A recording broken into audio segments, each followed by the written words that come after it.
And welcome, Hoosier fans, to this week's edition of Assembly Call Radio, where each week we discuss the most interesting topics in the world of Indiana basketball. This is our 168th edition of Assembly Call Radio, and it is our 620th episode overall of the Assembly Call, recorded on the evening of Thursday, May 7th, 2020. I am your host, Jerod Morris. And let's begin this edition of the Assembly Call how we begin every edition of the Assembly Call, and that is with our Hoosier Proud banner moment. And Indiana is the national champion. When it comes down, Indiana will be champion. Martin takes the shot. The Hoosiers have won the national championship.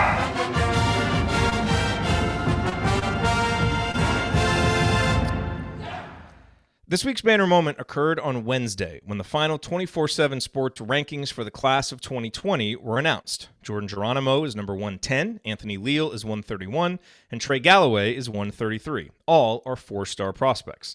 Now you may wonder, what's so great about three recruits with triple-digit rankings? Good question. Let's explore that a little further, and let's do it by comparing Archie Miller's recruiting results for the completed 2018, 2019, and 2020 classes, plus the early commitments in the 2021 class, to the four recruiting classes that preceded him from 2014 through 2017.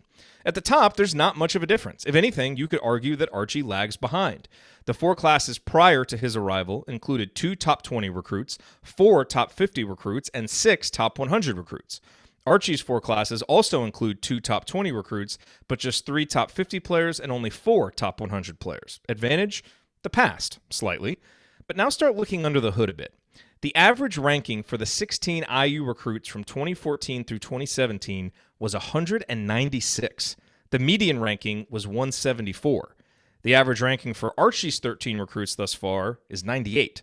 The median is 124. Big advantage to Archie. In other words, the average IU player from 2014 through 2017 was a mid-level 3-star prospect. That's what happens when you hit on some big names, but the rest of your recruiting strategy resembles a wild goose chase. For every OG Anunoby that hits despite a ranking of 294, you have to deal with players ranked 260, 391, 364, 410, and 436 who either never develop or don't start producing until they go somewhere else.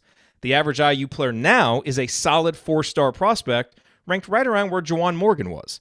That is going to have an impact over time on a program's depth and ability to sustain success. And if we go one level deeper, Archie has executed a screeching 180-degree turn when it comes to Indiana's local recruiting. Between 2014 and 2017, IU enrolled just 2 players from the state of Indiana, James Blackman Jr. and Grant Galon. None of the other 14 players were even from Indiana's supposed Midwest breadbasket of Illinois and Ohio. Archie, on the other hand, has secured commitments from 8 Indiana players. Of the remaining 5, 2 are from the breadbasket states, plus Race Thompson is from Minnesota. Only 2 have been from outside the Midwest. It all adds up to Indiana being on a much firmer recruiting foundation now than when Archie took over. But let's be realistic here. Comparisons to the end of the previous regime only go so far. It's quite the low bar. That was a stretch of terrible roster management that ultimately got that staff fired. Archie should have been able to clear that bar by a wide margin, and he has. So this banner moment is not to give him extra credit, but just baseline credit. We were in a recruiting ditch, and Archie and his staff have almost completely dug us out of it. The key moving forward will be to turn this improved recruiting foundation into more consistent on-court success. It remains to be seen if Archie will be able to do this. But consider me right there among the large swath of IU fans who see how Archie has rebuilt the consistency of Indiana's recruiting and still believe that it's more likely than not that the consistent winning will follow. All right, now let me introduce my esteemed co-host for this week's show. Andy Bottoms is off this week, but make sure that you listen to the episode of Crimson Cast that he and Coach hosted last week. It was a great opportunity for them to indulge their love of IU football, so don't miss that. Andy, have a great night off. Enjoy it and live it up. Absolutely. But here with me this week, as normalcy returns to Assembly Call Radio, to my left. He remembers the days when a movie cost $1. Heaven help you if you ever decide to pop your collar. Play hard, but remember, fake hustle is a crime. He's the coach and it's Tonsoni time. No chicks will go out with you if you're not in the paper. Coach, what's on your mind? In the off season, there's always a struggle to find stuff to talk about. But yet, I keep thinking about a lot of things. The schedule, as the schedule starts coming out, and we heard a couple non-conference teams in the past couple of weeks. You start thinking about. We're going to talk about what needs to happen and what kind of questions are there for the basketball team. I had a really good conversation with Mike DeCourcy on Banner Monday. I'd like to promote that for what you've done with Banner Monday. But, boy, he brings a really good, nuanced position that takes away a little bit of our cream and crimson glasses at times and really makes us sit back and focus on what actually happens. But he was talking about the name, image, and likeness possibly being a benefit for a team like Indiana, who is a blue blood, and there's might be a lot of opportunities that you can't use as a coach necessarily, or a booster can't promise something, but people aren't, they know what is going on. So I was thinking a lot about that recruits might say, yeah, Indiana, there might be more opportunity for me, and that might be a draw. So been thinking, a lot about that. And just in general, hoping that the development of the Indiana Hoosiers is going on despite the stay-at-home orders and those things. And then recruiting. You brought up the recruiting in your banner moment. What kind of recruiting is going on? Everyone's doing Zoom meetings, so that's the consistent probably. But how are you identifying talent? I think the Zoom meetings are great with people you've already identified and built a relationship and had on campus, because then you can continue the message. But recruiting is about finding those hidden gems or finding those talents while you're sitting on the gym floor or off the side of the gym floor in recruiting. We're going to see who really works it and who has the connections to identify those freshmen and sophomores that need to be recruited for Indiana. So that has me thinking about all of that, and it's always good to think Indiana basketball in the off season. Absolutely. Okay. And to my right. Analyzing players, finding every wrinkle. He hasn't ever hosted, never lifted a finger. He's got all the Well, let me quickly add just one thing about this. Dude just interrupted his own jingle. It's easy to enjoy watching guys enjoy themselves. Ryan, what is your rant this week? Really? With that tag at the end? I thought the biggest news of the week came earlier today when Devontae Green announced on Twitter that he was a college graduate. I think that congratulations, Devontae. It's easy to forget that that's what this is all about. I mean, for the vast majority of guys who play college athletics, the degree is the goal. And I'm sure Devontae is going to continue to play and move on, but he'll always have that Indiana degree. And this is a kid who, used his skills to be able to get that college degree from a really good university. As somebody who took a long time to get their degree and had some ups and downs and speaking of myself now, not Devontae, but had some ups and downs and it took a long time to get their degree.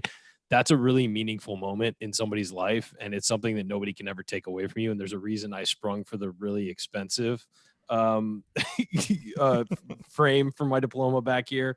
And it's because, it was a struggle and it took a long time. And it's something that, again, I'll always have that, and he'll always have his diploma. And, we get caught up in recruiting rankings. We get caught up in statistics, and we get caught up in wins and losses. But that's a young man who just did something really big for his life by graduating college. So congratulations, Devontae. And we know you'll do big things moving forward. Absolutely. Thanks for saying that, Ryan. That's good stuff. All right, here's what we're going to talk about this week. First off, the biggest question facing all of sports. When are they going to be back? We'll kind of discuss if we got any insight on that this week. And then we're going to talk about the biggest questions facing your Indiana Hoosiers on the court heading into next season, whenever that season happens. And then, as we always do, we will answer your questions. So all of that is coming this week on Assembly Call Radio. Before we get to that stuff, a quick reminder to go support our friends at Home Field Apparel, homefieldapparel.com. You can use that promo code Assembly20. It will always give you 20% off. Get, the Bison logo, get all the football T-shirts that they released last year. They've got, 8, 9, 10 basketball-themed shirts there. I mean, they have everything for the IU fan in your life. If you're looking for gifts, looking for something for yourself, go to homefieldapparel.com and use that promo code Assembly20. And then if you want to support a local food bank, go to foodpantries.org or feedingamerica.org. That will help you find a food pantry in your area that you can support, because obviously a lot of people are dealing with food shortages, food insecurity, and so anything that we can do there to help them out, we certainly want to do. So it's foodpantries.org and feedingamerica.org. All right, guys. So in our next segment, as I said, we're going to talk about the biggest questions facing the team on the court. But the biggest question facing all sports teams is just when are we going to get on the court or the field of play or the diamond or whatever. And, Ryan, it felt like this week we started to see some movement in this direction. The Korean Baseball League is back playing. There are no spectators, but that's actually on TV. So there's televised baseball without fans that people seem to be excited about. So we've at least got that. I read that MLB is expected to have a proposal soon for returning at some point this summer. Now, that's going to have to be approved by the Players Association, so it's a first step, not a final step. But you're starting to see some of these things, rumblings of a plan for the NBA to resume. I think what's going to be interesting for college sports is they're obviously going to have to watch what the pros do. And I think the pros will take the lead on actually getting back on the fields of play, because colleges have a lot of other things to think about, getting students back on campus, faculty back on campus. Does that need to happen before you play? There's a lot of complications for the colleges that the pro leagues don't have. And you saw from a college perspective, the Big Ten extended the suspension of organized team activities through June 1st. Previously, it had been, I think, the first week in May, so they pushed that out. Call. Yeah, and, the NCAA released this core principles for sports to resume document that I kind of read through, and it made my head hurt because it kind of said stuff, but it didn't really say stuff. So it was, kind of what you would expect from the NCAA. I mean, at least they're putting something out there. I don't want to make too much light of it, but it didn't really provide a whole lot of firm stuff. There was no definitive answer. Yeah, it was parading itself as firm, but it was still kind of soft. And so I guess my question to you is, these are some of the things I've seen. How close are we to getting some sports back? Because for college basketball fans, I think we want to see the NBA back. How are they going to go play basketball? And is there going to be some kind of model there at all, even just for how they handle stuff on court, that college basketball will be able to do that'll make us feel better about the season starting somewhere close to when it's supposed to? Right. So I talk for my day job at the Big Lead. I talk to people from leagues all over the place. There is growing pessimism that there will be fans in the stands before 2021. I mean, that's just because that makes sense. Most of the experts are coming out saying, look, just like the flu, we're going to get hit again with this in the fall when everybody's inside and colder and, it's colder and we're going to be around each other. That's going to bring this back up again. And so if it's going to start spreading again, you don't want to put fans in the stands and then all of a sudden be like, all right, no, you got to get out. It's just going to be, we're not going to have fans until 2021. Now, that's not definitive, but that's what most experts are projecting. And the sports leagues are catching on to that and saying, well, then there's no point in let's have one plan for how we do things, and then we'll start bringing people back. I think the other thing is, in all of these proposals, and for work, we've read through some of them, all of them, the bottom line is there needs to be widespread testing, because you cannot have one player bring it in and then give it to the entire team. If one person is, gets sick and has to leave, it causes a huge ripple effect. So I think that's another aspect we have to look to. So far, all we've gotten are projections of there's no definitive dates other than the UFC and then golf, which are sports where the UFC, I don't know how they're going to do it with making sure everybody is safe. They seem to think that they can do it. But team sports and things like that, when you're practicing among a bunch of people and then playing among a bunch of people, it's going to be harder, obviously. The travel is also going to be more difficult as well. Having to travel and send an entire team somewhere, that's going to be more difficult. So I think that it's going to, you see the UFC coming back, you see Korean baseball playing. Those are sort of different than what is going to be happening in America and what is going to be happening with more team-centric sports. So we'll see. What we've talked to with a lot of these leagues is people, they have to have a plan, because all of a sudden, if things get better, they got to be able to rev in. This baseball plan that has sort of been leaked and discussed for a while is all dependent on X, Y, Z, and 10 different factors that we haven't hit yet. So they're saying we could start in mid-June, but we'd have to go a long way between now and then to change the way this is going for that to happen. So they're setting up plans, but then, these are plans that could easily start to be moved back down the road. As far as colleges go, I don't think you need to have students on campus for games to be played, because as long as kids are enrolled, they could be doing distance classes and all of that stuff. With a lot of people finish their semesters over Zoom or Skype or whatever. I think that's possible. But at the same time, I think that the appearance of that is it's not safe to be on campus for the regular students, but we need these athletes to be on campus is not something the NCAA wants, especially if it's pushing this model that they're just regular students, And so I think that there are all those factors in. Right now, my industry has been decimated by this. I want to get back to playing games and doing all of this as soon as possible. I'm not super optimistic that we're just going to flip a switch and it's going to be fine. I think this is a long-term thing, and they're going to have to figure out creative ways to do it. Nor should we flip a switch, and nor should we be lulled into a false sense of security that everything's okay. I love seeing that, we're starting to see some businesses come, and I think doing that in a controlled way with a plan makes some sense. I just really worry, and Coach and I were talking about this before we went live, that people are getting the message that everything is okay when it's not. Like you still need to be as careful as you were before. We don't want to go down that road with this conversation. But, Coach, how are you handling not having sports? I mean, I know not well, but like, what are you doing? Well, it's people can say that it's not that important, but for us who are sports fans, it's just part of our lives and it's what we do. Some people go out and hunt, and some people work on cars for hobbies. Our hobbies, sports, and it's been taken away. And the thing that I can add to Ryan is the sports leagues were ahead of this. And knew and had information, and then they were the first ones to pull the plug on their own economic situation and shutting down the Big Ten tournament to NCAAs before a lot of the stuff went national with the task force and all of those things. So you have to think that the sports leagues, the NCAA, the NBA, they really have a grasp on this and are going to do what's best.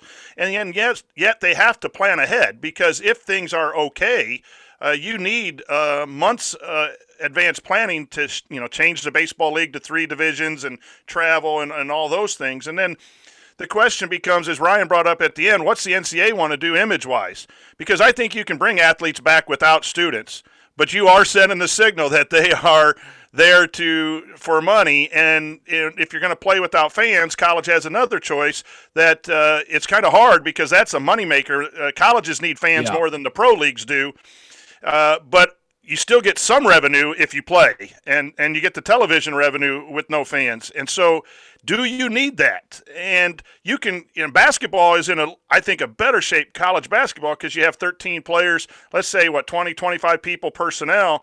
You could put them up at a hotel. You could have testing. You could bring them into a gym, and even travel. I would suggest travel day of the game. Ryan was a big suggestion last year of Archie Miller doing things different of, travel the morning and travel back, so you don't have to stay in a hotel. You don't have to go out. Those are things that are more likely for a small rostered team in basketball. And basketball has another, I think, plus, and maybe this is just hopeful because it's such a big part of what we do, is they can delay it a month or two and not really, lose a lot. So it's a late November, early November start now, but they used to start late November. They can condense it some, or even push the tournament back a little bit if they had to, depending on venues and things like that. And so basketball has time. Where baseball and major league sports don't at this point. So it'll be interesting to see how those factors play out. Yeah. So one thing I wanted to add to, as you said, Coach, that the sports were the first thing they knew before everybody else. And there's a reason for that. Sports were in touch. The sports leagues were in touch with people, high-ranking medical personnel, whether it's federal or not, with the federal government or not. I'm not really sure the answer to that, but we were leaked to in early March, maybe the second week of March, that they were told that sports aren't coming back before June 1st.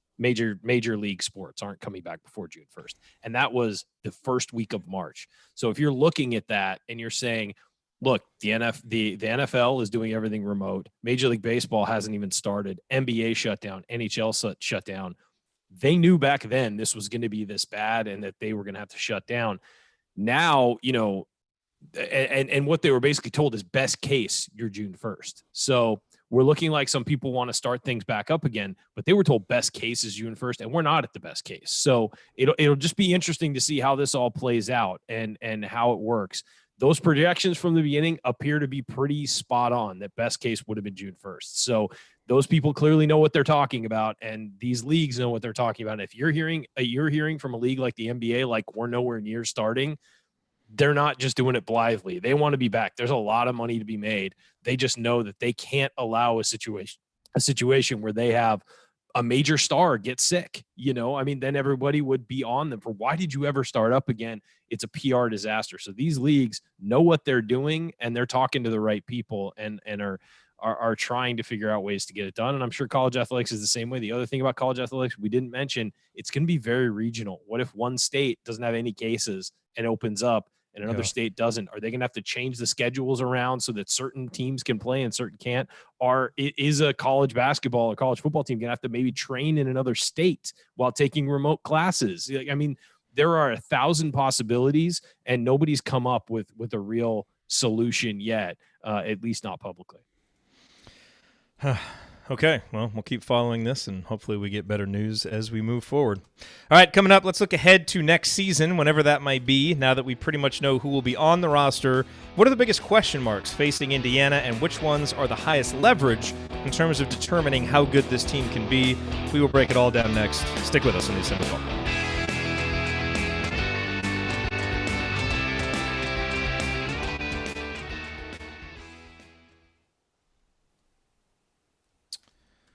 All right. Hey, everybody. Nice to see so many of you here in the chat mob.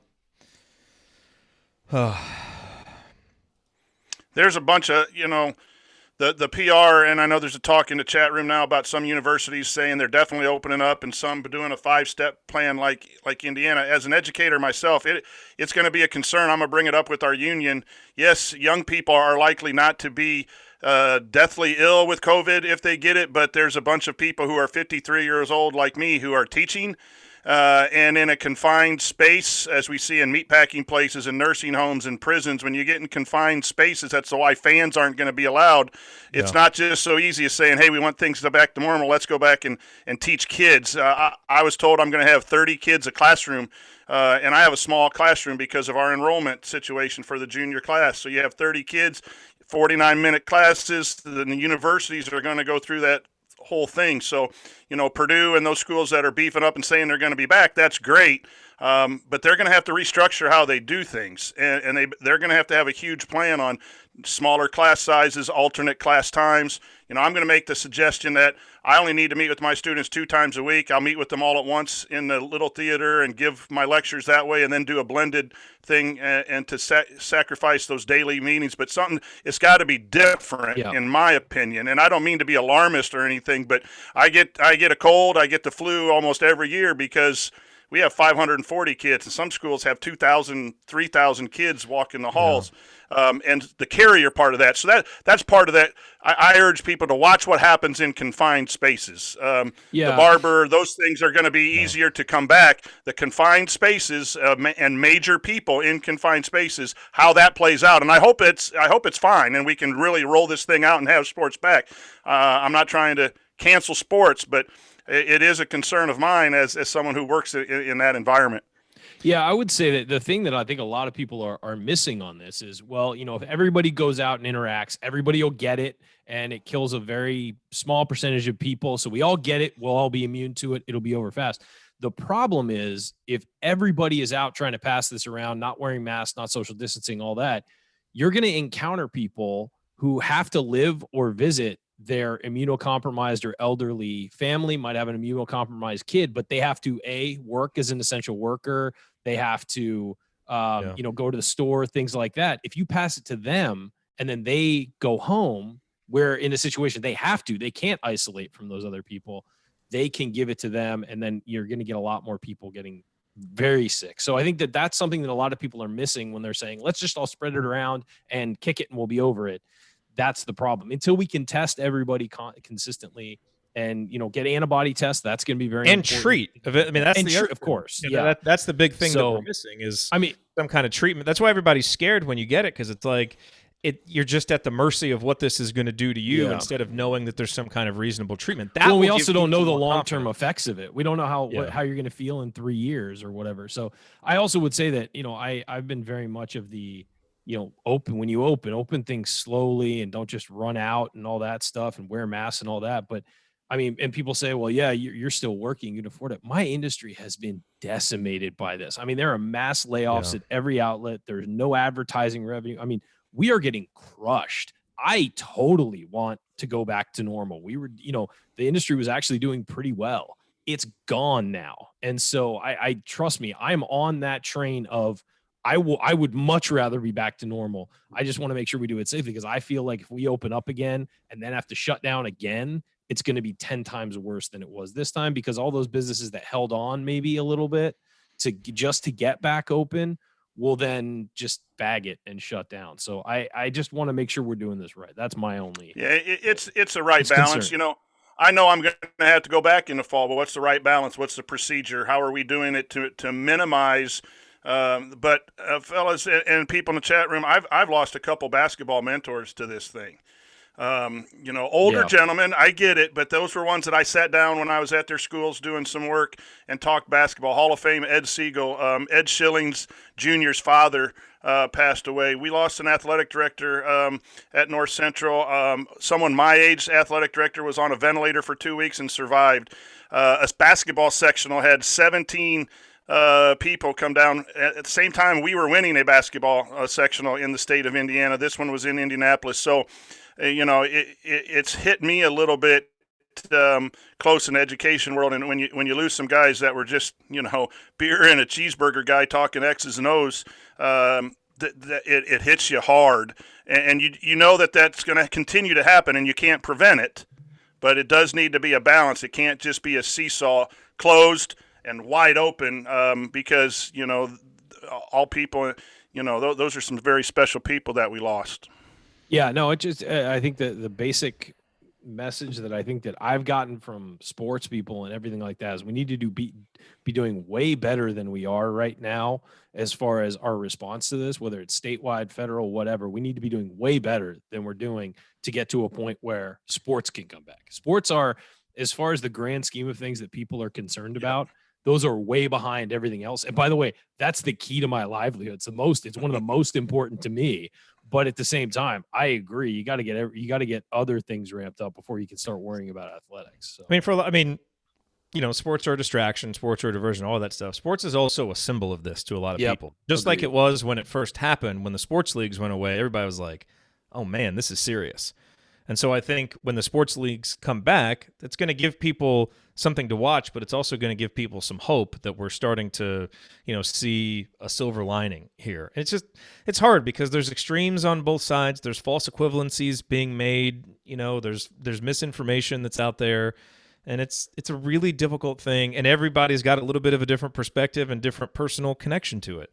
And, it's tough. I think a lot of people who are engaged, they can look in the chat mob. People have different perspectives on it, and they're all well-meaning, but nobody's for the most part. And I'll say the balance is, I know people who've lost their jobs and their businesses too, and it's a balance on both sides, and that's not good either. So it's just a balance. But as we're talking sports, it's just going to be the last thing that comes back, and probably rightfully so, as much as it's important to all of us. Maybe more so to you, Ryan, because that's your job. And so we can hope for the best. And what I would say to people is, I think everybody's doing the best with what information they have. And, data lags behind, there's all kinds of, so you'll see data one day that looks good, and then the next day it's bad. And, it's one of those things that everybody's doing the best they can, whether it's governors or whatever, or just normal people. They're doing the best with what they have. I would just say, I think that, to help out everyone else, err on the side of caution when you're out and about and doing stuff like that. I'm not an expert. That's just me saying that. And I just, be safe. That's the other thing, don't just blindly run out and, think that this isn't a big deal. It's definitely a big deal, and we all want you to be safe. So can we get some basketball, please? All right, let's do that. Let's talk basketball. Scott in the chat. We got that out of the way. I mean, it's, plus, we should probably hop on calls outside of this, because we all haven't had a chance to talk about this yet either. So, all right, I think that just kind of exploded out to all the people in the chat. Scott, of course, in there. Apologize. We haven't really discussed this on air. But it affects just kind of all sports, and it affects what we love, college basketball. So this was not on the run sheet. It just kind of all came out. So. It does, because we don't want to Feels see good the to- delay of the basketball season. Well, and I would say it feels good to talk about it. You feel less alone when you talk about it. So Yeah, I think that was good for me, at least. Good for that is true. All right, we got about 45 seconds until we're going to start the next segment. I don't know why I did this, but I went through and pulled out the players saying my name, like Jerod, Jerod, Jerod, Jerod, Jerod, Jerod, Jerod. Jerod. I don't understand why everybody says my name differently. It's been like that. my whole life, though. Yeah.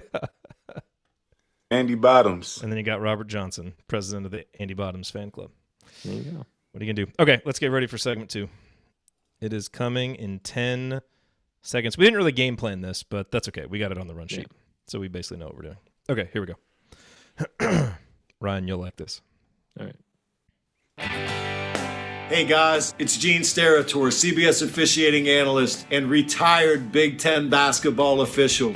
You know, I have never listened to the assembly call, and to be honest, I don't intend to. But if you listen, make sure you ignore anything Ryan says about officiating.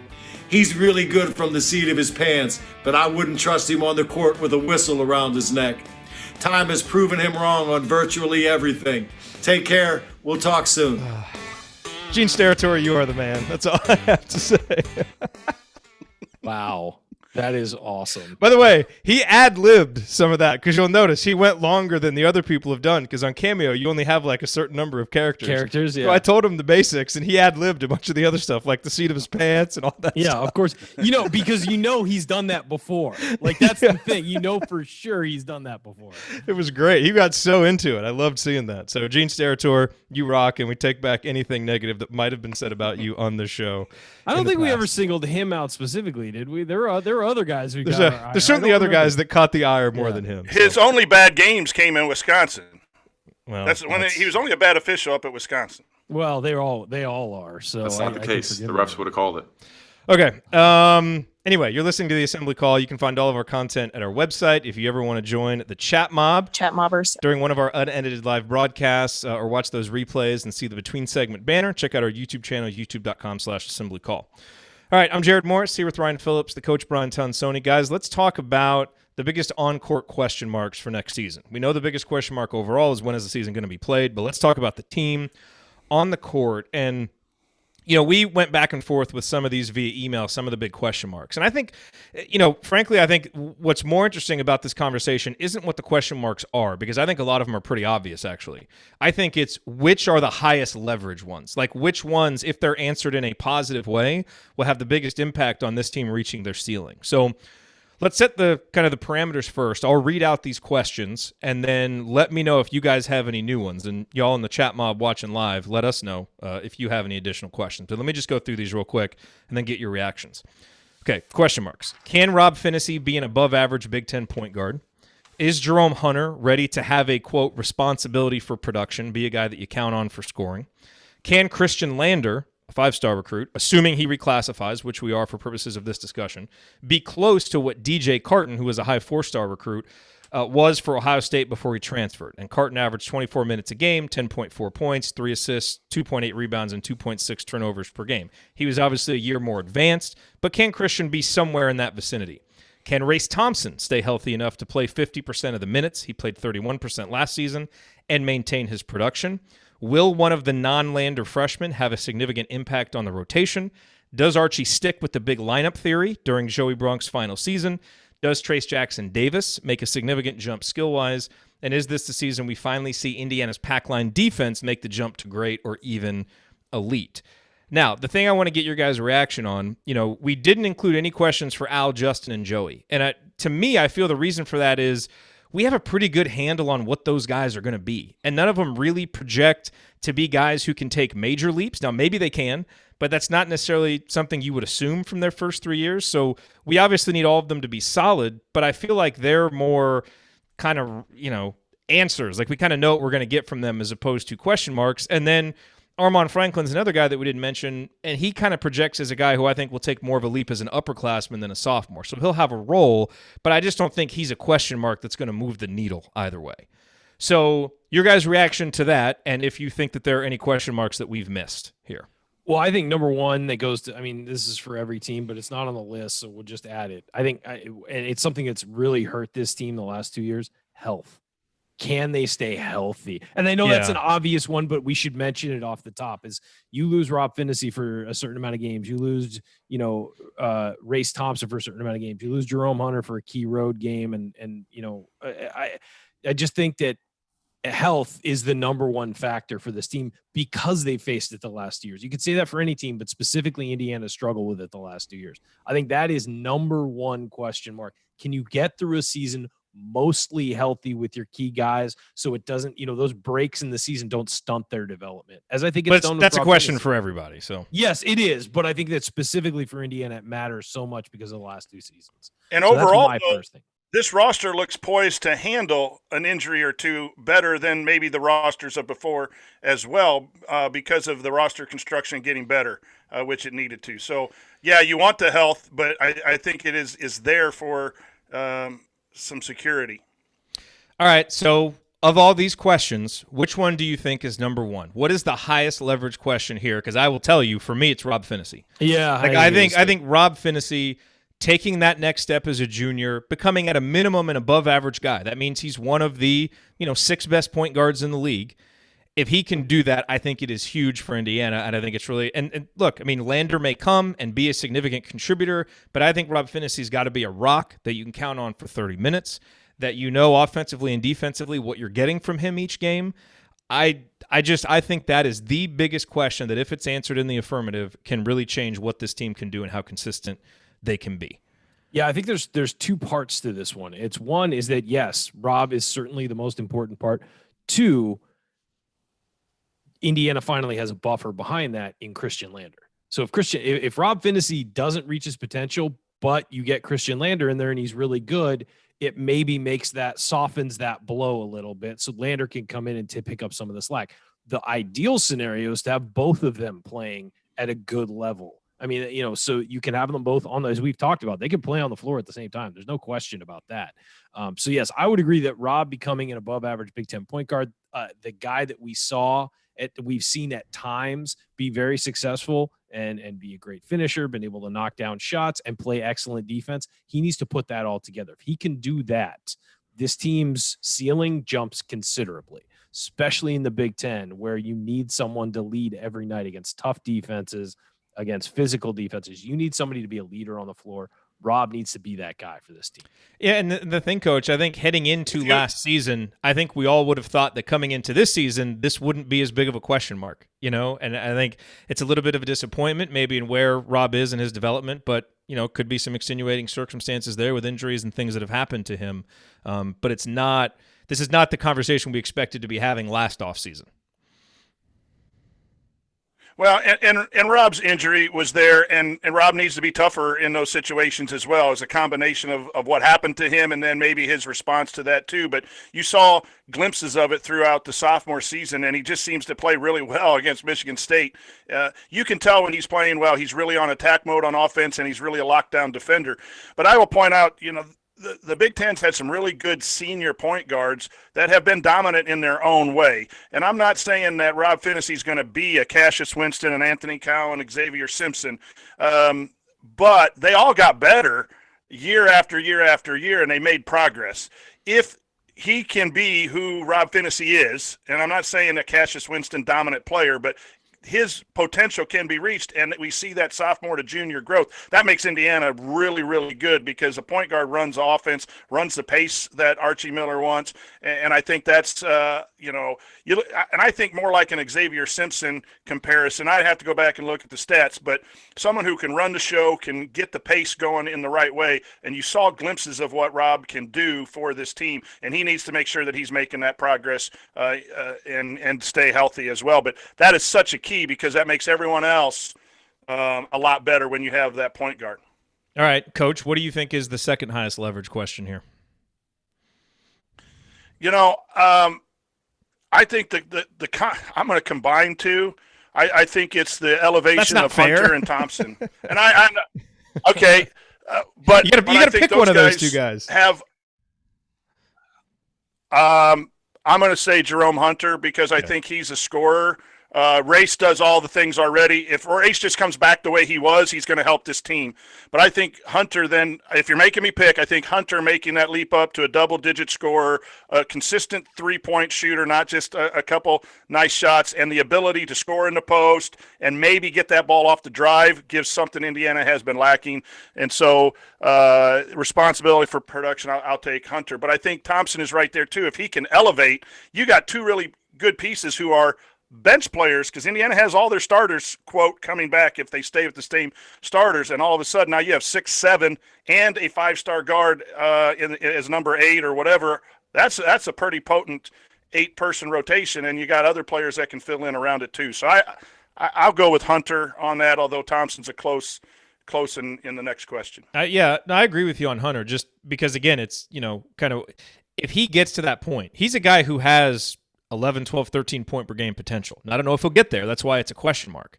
But if he can get there as an outside shooter, as a guy who can score maybe even at 3 levels, that really changes the complexion of this team and probably forces Archie's hand to make him a starter, which could really change some lineups. And we know, having watched this team operate with 3 non-shooters on the court for a long time, being able to get him on there with some versatility, that could really change the complexion of what this team could do. So I think that, to me, that's the second. When Indiana played well, Devontae got hot and scored, and you're going to need a scorer.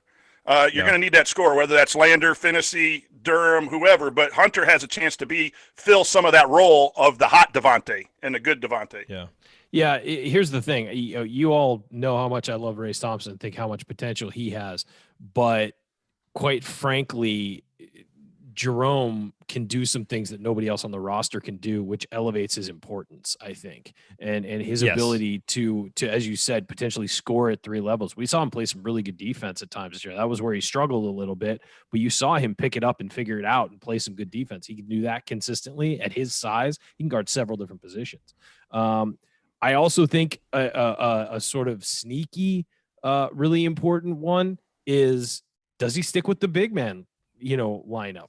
I mean, does he try and go with 2 big men, or does he try and go more versatile? I think that is really important, not just offensively, but defensively as well. Can these guys can you play the kind of defense Archie wants to play with 2 big guys who don't move particularly well? Or at least one left. So that's really interesting to me. I'm not sure if you can do that, even with another offseason of Joey Brunk in the system. I'm not sure if he can start next year. He's going to be a captain. You just have to assume that he's going to be one of them. So I guess that would be maybe even more than can Race Thompson stay healthy. I think that's incredibly important, because that has to do with, no matter who's in the lineup, how do you attack opposing teams and how do you defend them? I think is very, very contingent on what kind of lineups you put out there. I agree. No, I think there's a lot of wings on this roster. Yep. There's a lot of wing players on this roster. The freshmen need to develop some, so you don't know how much they're going to push, but you can go 3 wings and move it Justin down. Can Justin defend the 4? He's a great defender. Is he a great defender at the 3 or the 4, or can he do both? I didn't like it a whole lot to start, but I understand to get Brunk some minutes. And can you keep Brunk happy if you're going to play TJD a lot of minutes and Brunk just backs him up?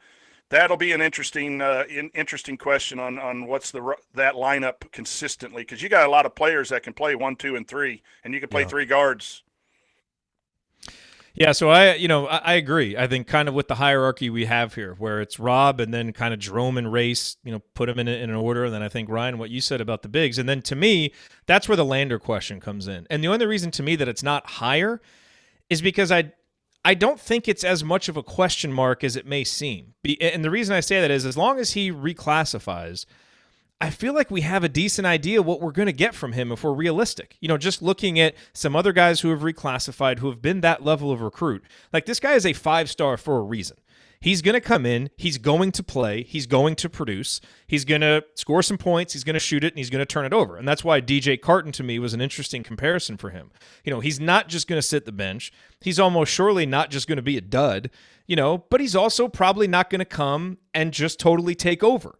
Because he's a guy who should be a high school senior. So there's probably a cap on what he can give you. So, and maybe I'm looking at this wrong, but like, to me, I don't look at him as much of a question mark. If he comes and reclassifies, I feel like we have a decent idea what he's going to give us, and hopefully that crescendos toward the end of the season, and he's better toward the end. But, I feel like he'll give flashes of brilliance, another playmaker, make some really important plays, and have some ups and downs, and really struggle at the beginning of Big Ten play with physical play. The only question for me on him is how much will he score early on? I feel like he'll be a great distributor. He'll have the vision. He'll set guys up. He'll, as you said, make some great plays and all that. The question is, how well will he score at the next level right away? Given his body type, he's underweight a little bit right now. He's a smaller guy. Meaning he has a slight build. I think that can improve. But he's also not enrolled in on campus now, working out. So you have to, that's really the only question mark for me. I think he's a guy who can play good defense. I think he's got great vision. I think he can push the ball like Archie wants to get up. The thing we've seen Archie yell at Rob Finney for not getting up the court fast enough sometimes. He's not going to have that problem with Christian Lander. He's going to have to, in some cases with Lander, he's going to have to pull him back a little bit because Lander's going to attack when maybe there isn't something there, because he's used to attacking when there isn't something there and scoring and having, or setting somebody up. So I think that's the only question mark for me with Lander. You're right. I think we know what kind of a player he is. It's just a matter of, as a freshman, will he, what level will he reach as a scorer? And we don't pace know. of play. Ryan, you're absolutely correct. My most exciting thing with Lander is not points per game. It is pace, pace and assists. And if he can have and hone that to where he's not forcing the shot at the rim or not turning the ball over because he's going so fast, but if he can elevate everyone else, that makes Justin Smith better. You get Justin Smith out on the run and a point guard who can really get him in space to score. It lifts everyone, and I think Archie wants to play faster. Ryan, I think that is the key to Lander. The points can come from other places, and if we get both, then that's just that. To me, that's bonus.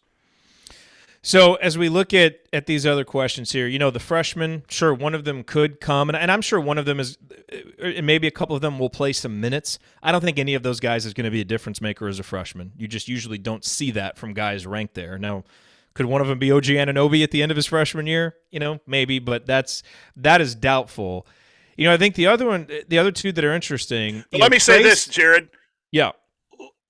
Armand Franklin, how many games did he win by having just a burst off the bench? Notre Dame at least. Yeah. And maybe you can find one more. If each freshman finds a game or a game and a half, now all of a sudden you're looking at 19, 20 wins and maybe making, and that's that boost to go up into the 4 or 5 level. And one can shoot, one can guard, maybe win with a great defensive effort to jolt the team to play better defense. One is a heck of an athlete.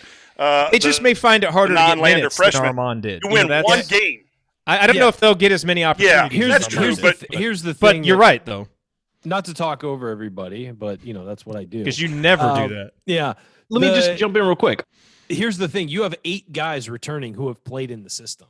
I mean, that's and then, by the way, that's what Archie wants. That's what his system needs. You look at a school. I mean, the team that we often compare, the program we often compare Indiana to with the systems that it runs and Archie Miller and all that is Virginia. Virginia got good when it got guys in the system for long periods of time. And so that's what you've got right now. So the freshman, you're looking for, unless you're a superstar 5-star, your job as a freshman is to come off the bench, provide energy, maybe provide a lift here and there, 5 minutes, make a couple threes or play some defense or whatever. Yeah. But your job is to learn the system as a freshman, to get comfortable in that system. I would not be surprised if there was a red shirt out of this group. I don't know who, but I'm just saying I wouldn't be surprised if, like Villanova, like Virginia, like some of these other top programs that like to get old and stay old, they utilize that red shirt because it's a weapon you can use to get an extra year from a guy you think will be better as he's older. So I think that's a big thing with this is those freshmen, their job is to get comfortable so that when next year rolls around, they can be full-time, big-time contributors. Yeah. So this year, I think, is a situation where you're hoping that they make some impact. You're hoping that by the end of the year, like you said, Jerod, they could be an OG Anunoby or a Jawan Morgan. But if not, at least they're able to come on the court, feel comfortable in the system, and contribute bits and pieces here. Maybe it's not hitting a 3, but maybe it's making one more pass to the guy who does hit the 3, that kind of thing. Yeah, and team plays zone. Iowa tries to go with zone to slow down Indiana's offense. You put Leal out there, he's playing 4 minutes, hits 2 threes. That might be a difference. Or there's a particular player Don't adjust to Iowa's defense. But I'm just trying to find areas where the players, there's someone who's really scoring. You tell Trey, hey, no one's guarding him. Go out there and shut him down, and you change the course of the game with your 3 or 4 minutes on the court. They're not needed to be big minute people, but they need to be ready for when their moment comes. And these are really good, talented guys like Armand was, and Armand was ready in the Notre Dame game, and you win a game. If that's just worth 2 or 3 wins because you have freshmen who get 5 to 10 minutes in a big moment and really produce, that can be the difference between worrying on Selection Sunday and being a 5, 6, 7 seed, in my opinion. Yeah. Well said. Okay, we got a break. Coming up in our third segment, we're going to answer your questions. What do we think of player development under Archie Miller? How about coach development? To the extent that we can answer these questions and many more, we will in segment number 3. Stick with us here on the Assembly Call.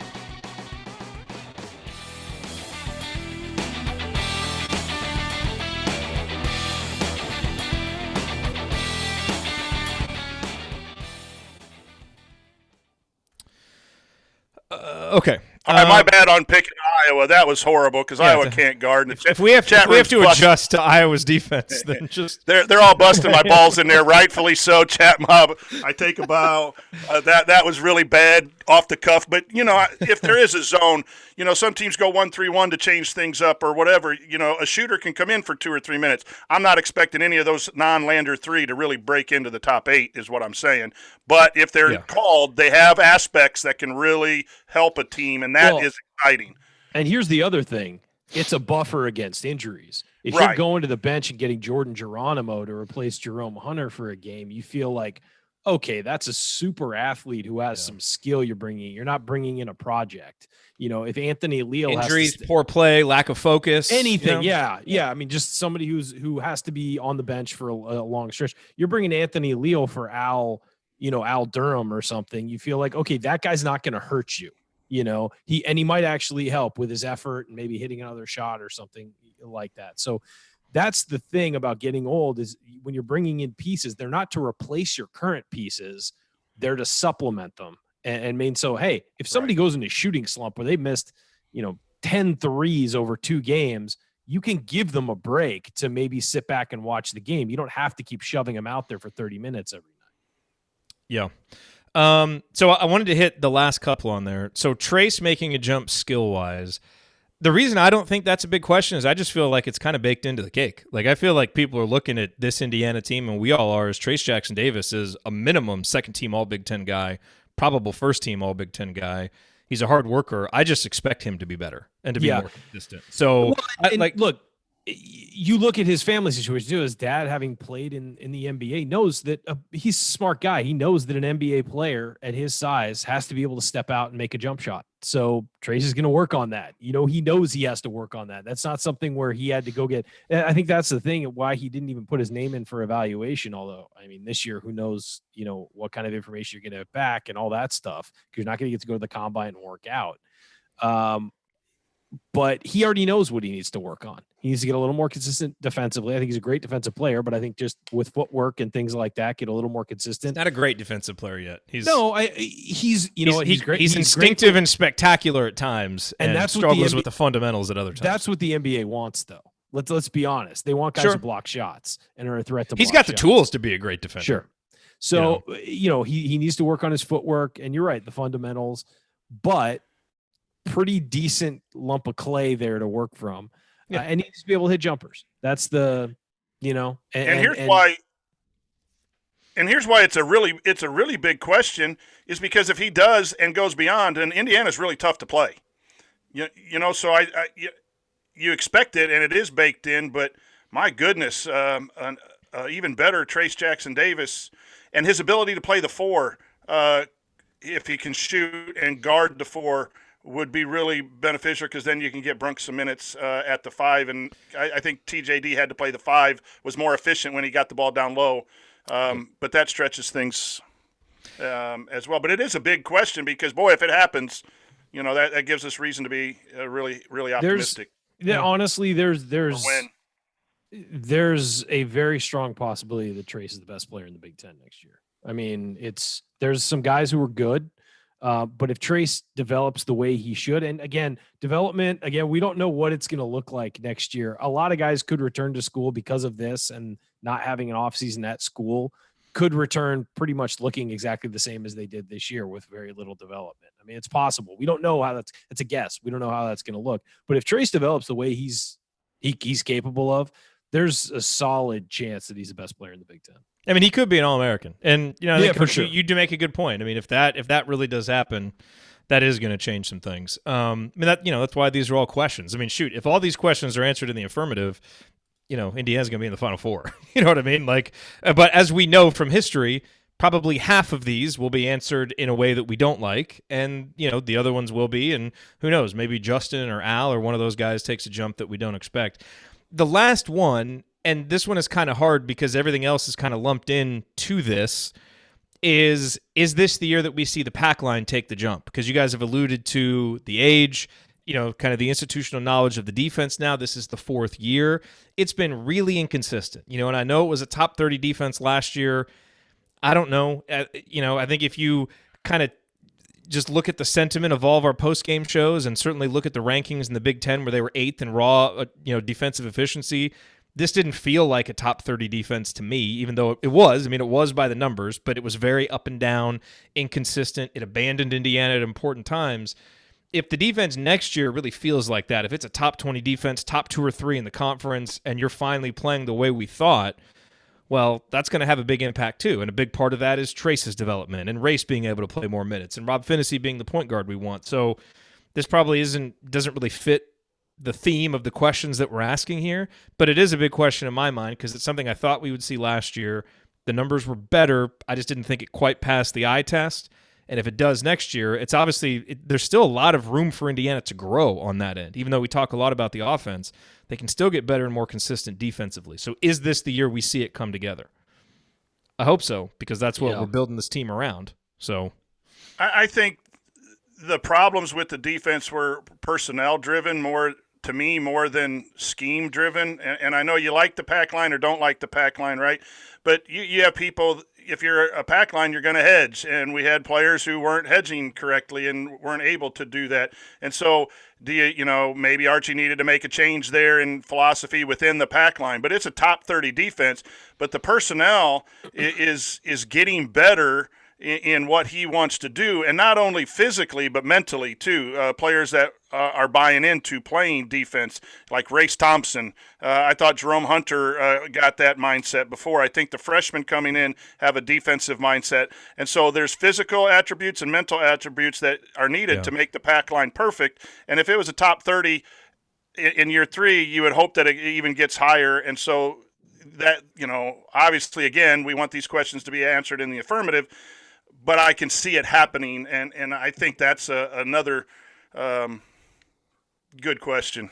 Yeah, and Joel says the top 30 defense can win a banner, and certainly. This is your true. offense has to catch up, right? But your offense has to be elite, and so that's the thing is, we know Archie wants to build around the defense, and Coach, I agree. I think personnel was an issue, and an inability to consistently adapt to the personnel on behalf of the coaching staff. That all kind of it was like a vicious cycle at times. So again, I'm bullish on the defense, just like I was last offseason. I thought it would get better. I think with another year of experience in the system, another year of roster management to get more guys in that seem to fit the system, I definitely think that it's going to be better. And you can see when it operates well, as it did at times, it's great, and it's lockdown, and it's fantastic. So that is... I just mean to say it's still a high leverage question that there's a world where Indiana's a top 10, top 5 defense next year. That could happen if some of these questions are answered in a good way. So it's worth I just noting, hope we Jerod, live in that world. It's worth noting, Jerod, that the other thing about what you're seeing with the roster is you're not seeing anybody sign with Indiana or how are they going to fit? As we've seen with the previous regime, it's a high level, three-point shooting team or whatever, and then you'd sign somebody who doesn't shoot threes, and you're kind of like, how are they going to fit in the offense? You see year by year, you're seeing the recruits being brought in, you're like, oh yeah, he's going to fit in this way, and he can do these things, and he's athletic enough to play the pack line and recover. And you're just starting to see year by year you can see the fit with the players they're bringing in. And I think that's very important. You're bringing in players who fit the system or who at least have the ability to be molded to fit the system, as opposed to people where you're just like, that's just not going to work. You're not recruiting anybody where you're looking at it like, oh yeah, he's going to transfer in a year. And of all the recruits Archie has had, who is the one that kind of fit the least? That you kind of scratch your head a little bit and you're like, boy, that's going to be an interesting fit. Fit the least? Yeah, because I think you're right. Like, a lot of guys do fit, but the one that you were like, boy, how is he really going to fit into the first class? I'm not going to include the first class because that was the leftover. Well, no, but that's the guy that I'm talking about. I mean, I'm talking about Demezi.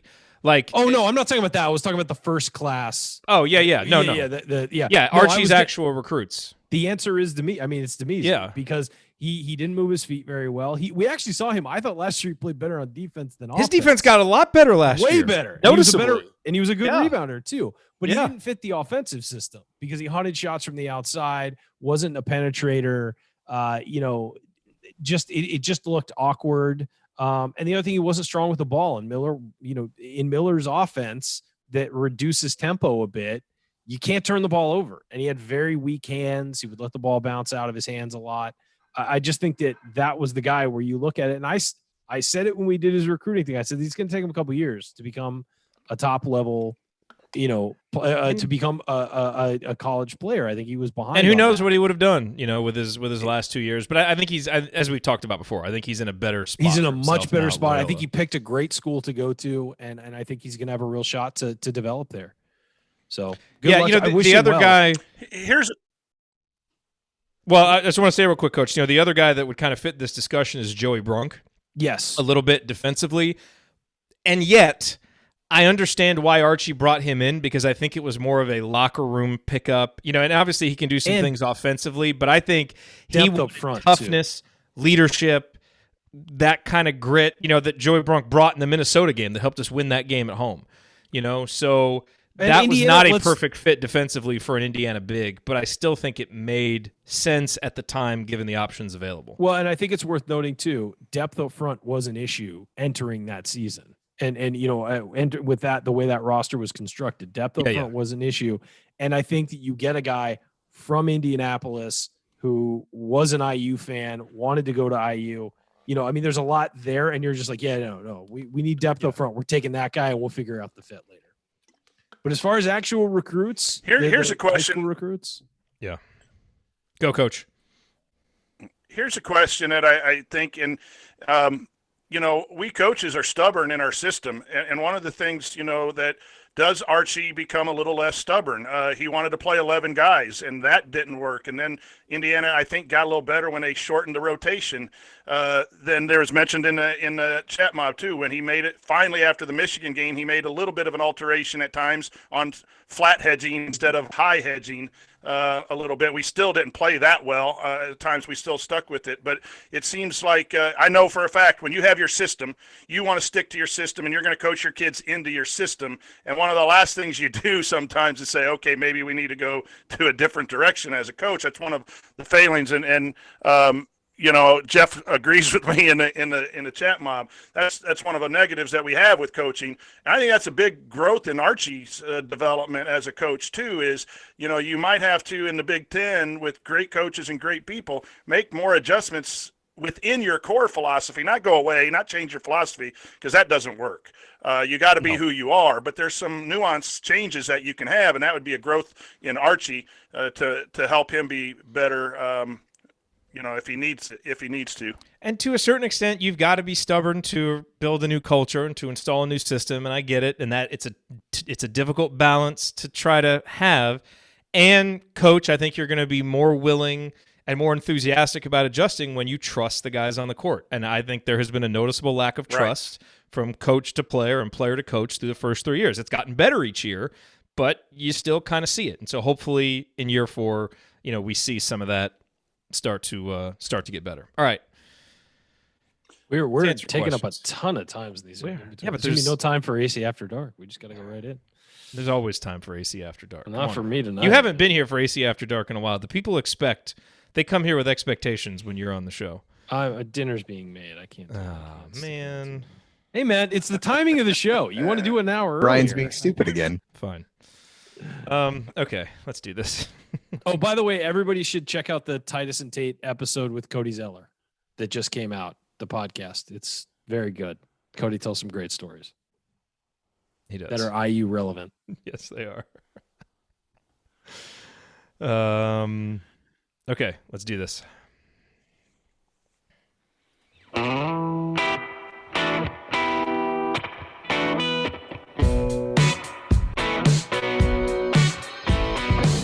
Hey, this is Deron Davis.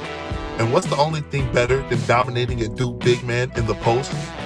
Is celebrating with friends afterwards. Join Jerod, Andy, Ryan, and Coach on the Assembly Hall call after every IU basketball game. Go Hoosiers. Thank you, Duron. Welcome back to the Assembly Call. I'm Jerod Morris. I'm here with the Coach Brian Tonsoni and Ryan Phillips. Remember that you need to be subscribed to our email newsletter. We send out a weekly IU news roundup, even during the offseason, and after every game. Once the games start again, we send out a detailed post-game analysis. Just text IU to 66866 or go to assemblycall.com. That's IU to 66866 or go to assemblycall.com. All right, guys, time for the mailbag. All these questions submitted via our private IU basketball discussion community, which you can learn more about at assemblycall.com/community. We had like 15 people sign up this week, which is really cool. Coach is doing some great coaches corners in there. So if you're feeling the need for some IU basketball community, go check us out at assemblycall.com/community. I say all the questions were submitted there, but Jay just dropped us a question here in the chat like 5 minutes before, and I suppose since he has theme music, we'll answer it. It's not that good, but it's not that bad. It's Jay's mediocre question. Truly mediocre, this question. What's the lineup that you're most looking forward to seeing next season? I'll Coach? take it. Okay, okay, Ryan? Coach, go. Oh, okay. This is not. Yeah, let Coach Go ahead, go. Ryan. Let Coach go. This is not a starting lineup, but this is one I want to see play together. Lander, Finney, Hunter, Race, and TJD. That might be our best all-around lineup, but I think you have to honor Elle and Justin as seniors and give them the priority. And I think talk to Joey about backing up TJD. That would be my suggestion. That seems like the highest ceiling lineup, doesn't it? Yeah. Like if everything goes well and all these guys develop, just given talent and ability and how flexible they could be. You know, you're a little short at the guard position, you know, with those two, but feels like you could do a lot with those guys if they all develop. So I agree. That would be a fun one. Here's my fantasy lineup, just for fun, would be Lander, the three other freshmen, and Trace Jackson Davis running. I think that offense would be a blast to watch. It'd be hot. They all know each other except for Geronimo. Dumbass. And Geronimo is. Now, I'm not saying for the key part of the game. I'm saying I look forward to seeing those guys get on the floor together. I think it would be fun. I've seen Trey Galloway and catch lobs from Christian Lander. I've seen Trace play with Christian Lander. You've seen these guys play together, and That's true. So much. Right. They're so much fun to watch.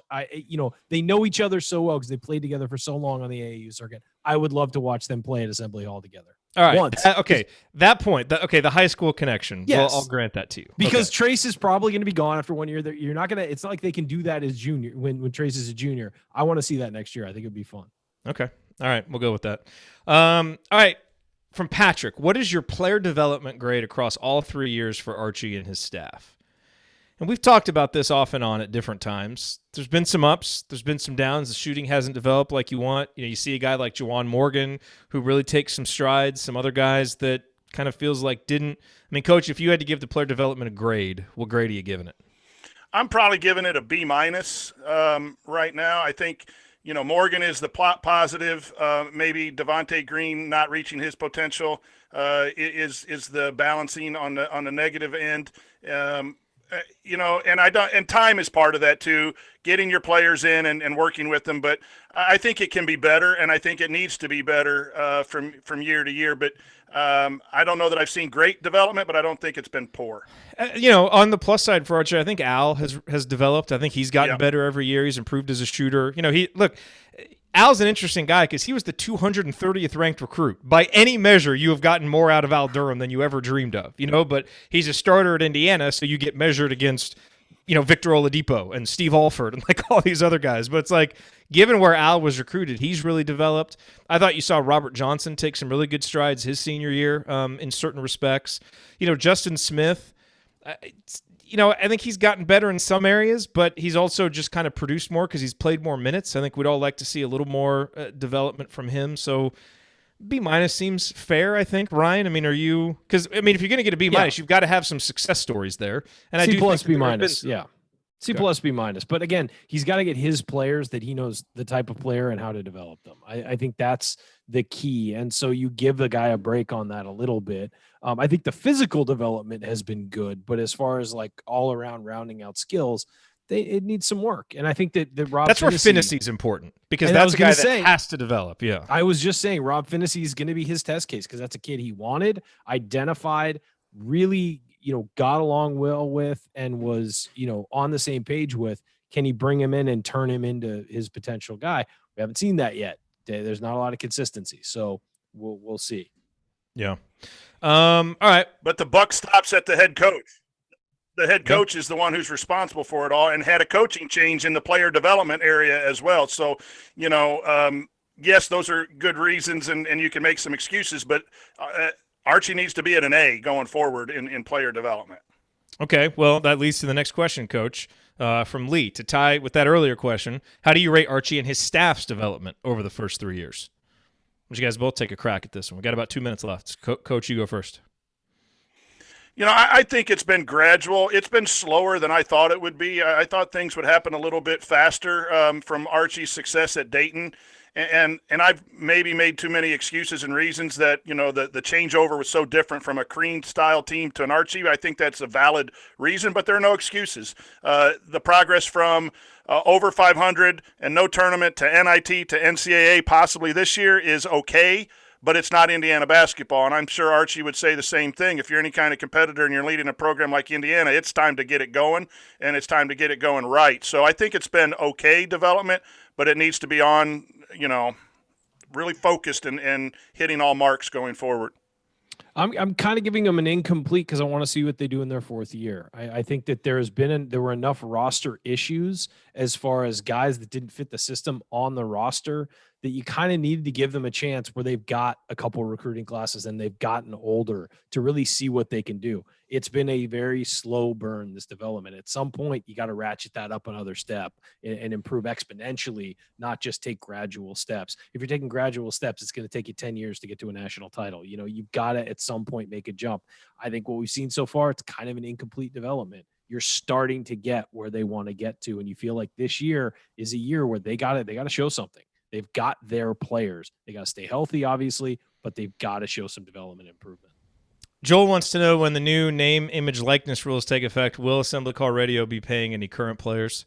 If any current players want to hop on Cameo, we would be happy to pay them. If we're allowed to, we would be happy to pay them. We're gonna have to hire a lawyer to look through all those rules. And we got to make sure that we can. But if we're allowed to, we will. So the answer is yes. Hey, just fire a coach because I'm a booster, and then you can pay him all you want. Just because I'll take it for the team. Yeah, we got to keep adding to our catalog of player drops. Okay, that's going to do it for us on this week's episode of the Assembly Call. If you want to see us do the show live, join us at assemblycall.com on Thursday nights for the live broadcast of our Assembly Call radio recording. And don't forget to go to assemblycall.com or text IU to 66866 to join our free email newsletter. Special thank you to Bob Thompson for producing a lot of the music that you hear on the show. And thank you for listening. We will talk to you again next Thursday night. Until then, take it from me, Roman Langford. Keep your elbows in and your eyes on the rim. And go Hoosiers.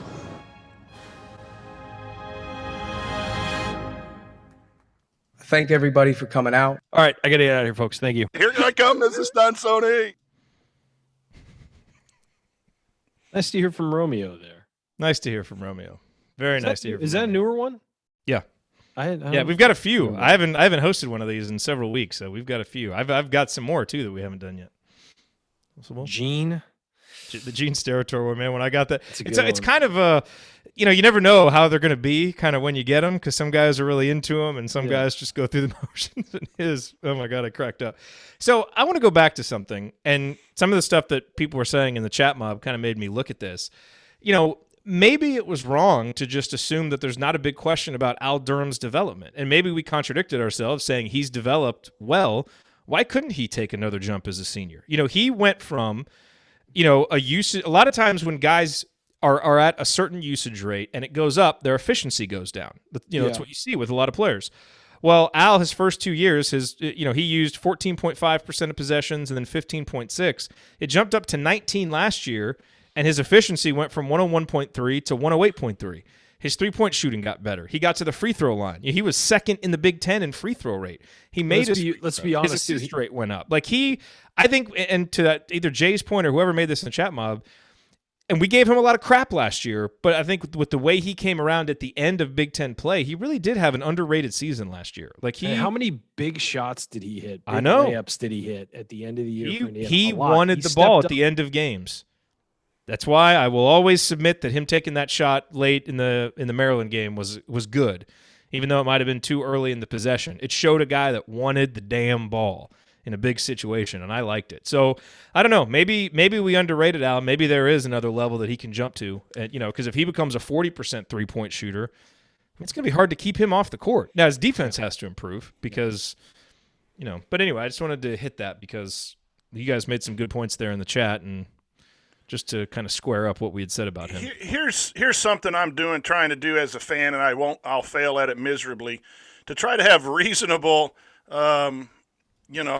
predictions, reasonable expectations, I guess, of players. Al is going to be a nice player, and if he makes a jump, he's going to be a nice piece. But sometimes when we have juniors like Justin and Al, we expect them to be the top scorer, the top player, the person we're going to count on for consistent play 30 games. And I think, unfortunately, I learned that lesson with Devontae. We expected Devontae to be that 15-point scorer on a regular basis, and he just wasn't. He was just a guy who's going to get hot, and you use him when he gets hot type of guy. And so I'm a little bit reserved on saying that these guys are going to take big jumps and be the difference for Indiana. They are important pieces as seniors to pass down and to get their 10 points a game. I think Al and Justin both. But I'm going to try as a fan to be a little more reasonable in expectations. I mean, there was one time after Devontae's game against Florida State, I'm calling for him to be second team All Big Ten. That's part of being a fan, I guess. I lost my coach. I'm glad I didn't get caught up in any of that. Yeah, but not at all. And so I think Al can be an important part, and he will get better, but I am very hesitant to say that he's going to lead the team or be that senior leader type. I think the Landers, the Finnessees, the TJDs are the real – and even Race and Jerome are the important, real super important pieces, and Al does what Al does and make sure he does it well. And Justin do what Justin does and do it well, and you'll help Indiana win and get back to the tournament. I agree, and you don't want to expect too much, but Ryan's got to go. Dinner's all right. Dinner's ready. Yeah, later, guys. See you, Ryan. Thanks, everybody. The only thing I wanted to say about Al, because you said he wouldn't be the senior leader. He'll be he's not going to be one of your top production guys, maybe. Yeah, that's what I meant. He will be a senior leader in the sense, and this is where I think he and Justin are so important, where seniors are so important, is on the road. Tough environments. When Christian Lander is, who knows if we're even going to have fans at these games, but when one of those road gyms is rocking, Al Durham's been in all those places 3 years, and he's a guy who's shown he can step up and take big shots. So, And where you're right is I think Al has more toughness, overall toughness than Justin. I think Al works hard, from Joel and everyone who watches him go into Cook Hall. And I think those things play out in your senior year when it becomes really, really important. So what I meant by production is to expect him to be a 15 points your leading scorer because he's going to make that next jump up shooting and that. I don't think that's what Al does. Al is going to be that senior leader, that guy that keeps the team together and maybe wins some games for Indiana. But be who Al is and not who, we expect as who we want Al to be is kind of what I'm talking about. Yeah. Well said. All right. Cool. We got to do another chat mob induction one of these days. We might try to do one next week. And by the way, I was talking with Alex about doing a podcast on the brink podcast takeover.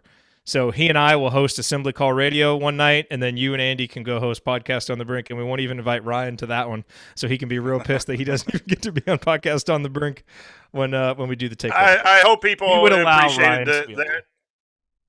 Andy and I had a good time talking football and a little different format to get used to, or we just kind of hit play and rambled for a while. So I hope people enjoyed that. I know I enjoyed their taking over last Thursday. It was good to watch and be in the chat mob. So I think that's, you know. I kind of wish we could do that things. sometimes, you know, like the way that the show has evolved now that it's on the radio, you know, because I feel like, and I'll be interested to see what chat mob folks think of this, because I like the segments because it really makes us prepare, and we have to prepare to make good points in 20 minutes, which is a different level of preparation than if you're just going to have like 3 items on a sheet and you ramble about them. I think it helps us get in and out of topics, but there are some topics that when you just have an expansive time to talk and you're not looking at a clock, you can get into a little bit of a different type of conversation, which is why I feel like AC After Dark works well and some of the between segment stuff, because we're more relaxed. So I'm curious if people like that about our show, if you wish we would maybe do more other episodes that don't necessarily have the, you know, the confined structure. We have to do that for the shows that are on the radio, but, you know, it might be interesting to just hop on every now and then and do kind of the more open Crimson Cast style. I don't know. Like I like it. It works for us. But I'm kind of and there's different, you know, like I struggle with longer podcasts as a listener. That's just me personally. So some people like the 45 minutes to an hour, and then if they don't want to listen to AC After Dark, they can shut it off a little bit. And I wish I had more time. I don't have a travel time at work or whatever to pop something in. You know, I'd like to listen to the Hoosier Hysterics. I've listened to quite a few, but the 3 hours is hard for me with coaching and everything to find time to get that 3-hour segment. So it's interesting too that it's so nice that there's different levels and different types of Indiana content out there with different formats. So that's my initial take. Yeah, you know, and I like that people know kind of what to expect from the show because they know what the segments are. So there's pluses and minuses to it. It's like anything. It's just like a coach's strategy, you know. Because it's funny. I was thinking about that when you were talking. Well, you know, we talk about the coaches being less stubborn and, you know, being open to some change. Should we try and do that? It's like, you know, playing someone with 2 fouls. You know, you can't be stuck to your. Someone said, Tyler, let's have Scott and Ryan do a show together. That's a great idea. Just turn on the mics and let them go. Well, that would be interesting to see what would happen with them, because they're, you know, who would take the lead in that conversation? Hey, can I give a shout out real quick to Moose Trenton Kirk? He was on a sales call and had a cooler full of cold beer for me as he was up in Frankfurt, and that lasted all of about 2 hours. You know, I got home in the afternoon, and once I started grilling out, it was really good stuff. So no free ads, so I won't mention what, you know, kind it came from. They'd have to sponsor the show, but in order for me to say it. But it was just really cool. I get a text. He goes, "Hey, I got a 6-pack of beer for you. You want to meet me up in Rossville?" And it was the first time I've been out of the county in 55 days, and so we stood 6 feet apart other than the Passover you know, of the beer, and you know, we had a good time. But more so than anything, I really appreciate the chat mobs, and we talk about this all the time. And if you're in the community and some of the meetups that we do and the Friday night, you know, virtual stuff that we do, it's just happy hours. It's just really cool. So yeah, now I got another beer that I like, thanks to nice. Well, yeah, we've got that happy hour coming. So if you're part of the community, we have a virtual happy hour coming on Friday. The last one we did was great, so looking forward to doing that one. And we have one tomorrow. Did you say tomorrow? Yeah, okay. Tomorrow. So Jay says he'll host the show where we drink and just talk about random stuff for 2 hours. All right, we'll one of these days we'll do this. It'll be fun. It will be fun. It'll be chaos, but you know what? Sometimes great stuff happens from chaos. So here's an idea, Jerod, that just came. You need to send me on roving assembly call episodes. So like Trenton came up and delivered me some beer. Just give me an assignment, especially during the summer, to get in my car, drive 2.5 hours, interview someone at their home, and either put it in the community or add it in the assembly call after dark. That way I get to meet people. I get to drive. All right. I mean, once things get a lot better, obviously with social distancing and everything, and you know, that'd be pretty cool. Maybe I can hit 2 or 3 people in one day and make a summer day trip and meet people at their places and talk a little bit about their memorabilia or something and put that in the community. That's a good idea. All right, let's save that idea. Let's work on that. That's a good one. That's a good one. Everyone I interview has to pay me a 6-pack. That's the deal. 6-pack of beer. Okay. 6 packs with drive Tonsoni. to you. There you go. That's 6 packs with Tonsoni. 6 packs with Tonsoni. And you have like 6 questions that you ask everybody or something like that. Exactly. Okay. Jay says his house is an all-day thing. Okay. So. Okay. All right, we'll just put you guys on like a 24-hour live stream, just Coach and Jay. From his basement. He's got a great basement, I hear. He does have a great basement. I haven't been there, but I've seen pictures of it. Okay, let's close up. Good stuff. Thanks for being here, Coach. And thanks for helping out with Banner Monday, too, with Coach DeCorso. Yeah, and anytime. He is so – I really appreciate his written work, and talking to him is just tremendous. And like I said, I'm trying to be more nuanced as a fan, and he really does a good job of being outside the walls of our fandom to really make you think. He does. He respects Indiana fans, but every now and then you can tell he just kind of chuckles at y'all are insane. Yep. Like, yes, we are. All right. See everybody. Have a great week. Everyone. Stay safe, and we will talk to you inside the community or next Thursday night.